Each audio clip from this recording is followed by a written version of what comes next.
the Tunguska River, Russia.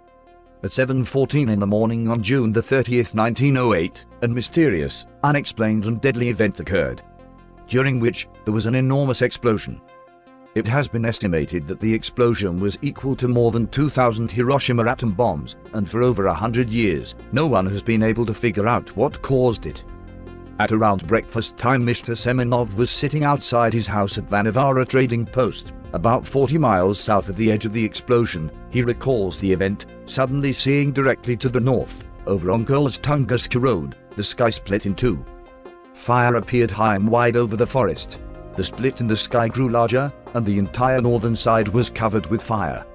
At that moment, I became so hot that I couldn't bear it, as if my shirt was on fire. From the northern side, where the fire was, came strong heat. I wanted to tear off my shirt and throw it down, but then the sky shut closed, and a strong boom sounded. I was thrown a few meters. I lost my senses for a moment, then my wife ran out and led me to the house. After that, such noise came, as if rocks were falling or cannons were firing. The earth shook, and when I was on the ground, I pressed my head down, fearing rocks would land on me. When the sky opened up, hot wind raced between the houses, which left traces in the ground like pathways, and it damaged the crops. This witness testimony was recorded in 1930 by Leonid Kulik's expedition. Although for many years scientists thought it was probably a meteor, the lack of evidence has led to numerous speculations ranging from UFOs to black holes. To this day, no one knows for sure what caused the explosion. During the explosion, the fireball that ensued, witnessed by the handful of terrified, distant onlookers, a fireball witnessed as falling from the sky, was later estimated to have been many miles wide. What caused the Tunguska explosion? And most importantly, what is buried at the epicenter of the event, or what was left on the earth?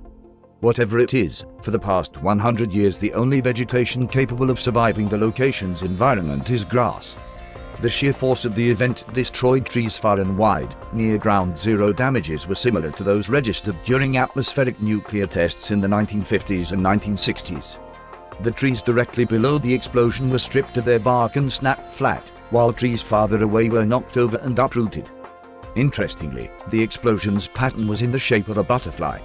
The Tunguska event is the largest impact event ever recorded on Earth. Studies have yielded different estimates of the object's size, depending on whether the body was a comet, a denser asteroid, or something else entirely.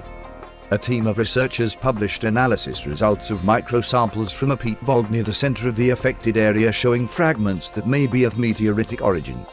Whether these fragments have been found to contain alien pollutants has not been disclosed, but the physical evidence at the site would suggest a hostile chemical was released during the event, which even after 100 years is still having a drastic effect on the landscape. It is estimated that the Tunguska explosion knocked down some 80 million trees over an area of 2,150 square kilometers, and that the shock wave from the blast would have measured 5.0 on the Richter magnitude scale. Whatever it was, this thing was big. Also, there is clearly something that still remains at the location, and it isn't friendly to life.